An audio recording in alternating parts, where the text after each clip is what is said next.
this time, I'd like to call on committee member Gay DeVoe to induct our next Hall of Famer, Pat Cameron.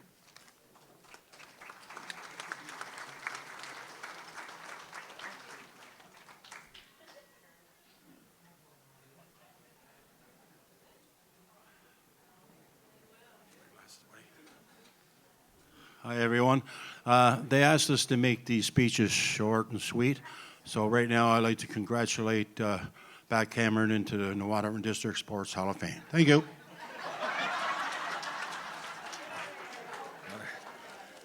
Anyway, a little higher. Before I introduce you to our newest inductee, I'd like to give a little shout out to a young man who is one of the newest members of our Hall of Fame committee. A young man who started while still in high school working for Eddie O'Quinn at the Community Press. Like many students these days, he wasn't quite sure what he wanted to do in his life, but Eddie saw something in this young man and encouraged him to go to Holland College and PEI and study sports journalism. As like most of us, he was a sports fanatic. At first he was reluctant, but Eddie was persistent, and eventually he decided to go, graduating in 2016. And today, not only is Jeremy Fraser the top sports writer at the Cape Breton Post, but one of, if not the best in the province.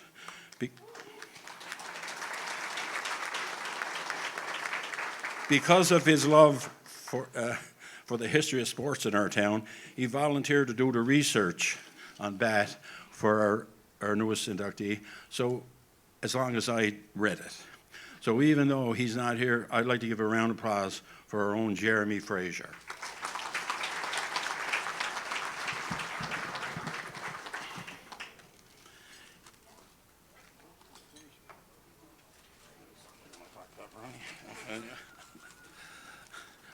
Each year I stand here and I can't help but be amazed, not only at the quality, but the quantity of teams, athletes, and builders we keep honoring year after year with no end in sight. I mean, just look around, and this is every year, and there's no end in sight. There's more athletes coming, more teams coming, and it says a lot for our small little town. And where are we at here? Okay, and these are not just ordinary teams we're talking about. The criteria for the Hall of Fame induction includes a team that must have won a Nova Scotia, Maritime, Atlantic, Eastern Canadian, or even the Canadian Championship. And our town has seen teams that have won championships in every one of these categories. And the same goes for the athletes. Over the years, we've inducted baseball, basketball, hockey, soccer, and fastball teams. Individual sports like horseshoes, bowling, pool, darts, powerlifting, all are well represented in our Hall of Fame. Tonight, it's darts' turn, and I'm truly honored to be standing here getting set to induct a dart shooter many believe to be the best to ever come out of Waterford. For those of us who play darts, and there's a whole lot of us, the name Pat Cameron is legendary.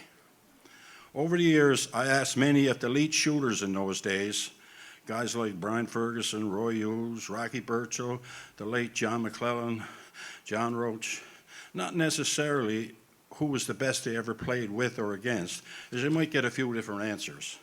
But what I asked them was, if you had to choose one shooter to be your partner in a doubles tournament, who would it be? The answer was always the same, without hesitation: the bat, the bat, the bat. Every now and then I run into Bat and candidly ask him if he wants to come out of retirement. I did tonight too, but he didn't. To join our dart league at the French Club, knowing full well what the answer would be. I just thought how cool it would be, even after 40 years later, to have a legend like Pat Cameron playing in our dart league. Someone asked why darts is so popular in the Waterford. More people, whether it's in the club leagues or the house leagues, play darts more than any other sport. The answer is so simple. Anybody know? Do you know why just more people play darts? Hey, Cameron, Carmen, you got her. In sports like baseball, hockey, soccer, basketball, and fastball, you have to wait till the game is over to have a beer. In darts, it's part of the game. Mike Bat Cameron began his playing career when he was 13 years old and joined his first dart league at the Stag and Doe Tavern in New Waterford when he was 18. And that year he won a scoring race. After 4 years of playing at the Stag and Doe, he moved on and joined the French Club League, by far the most elite league around in those days, where he played for the next 6 seasons, winning the scoring race 4 times. He must have been sick those other 2 years, I guess. I don't know. Mike's talents weren't limited to Waterford by any means, and he proved that when he turned 22 years old, claiming the Maritime Four-Man Championships, which featured 58 teams at the Royal Canadian Legion in Halifax. In the same tournament, Mike was runner-up in the Maritime's Two-Man Championship. In 1974, Bat would win the Maritime Championship in doubles in Prince Edward Island.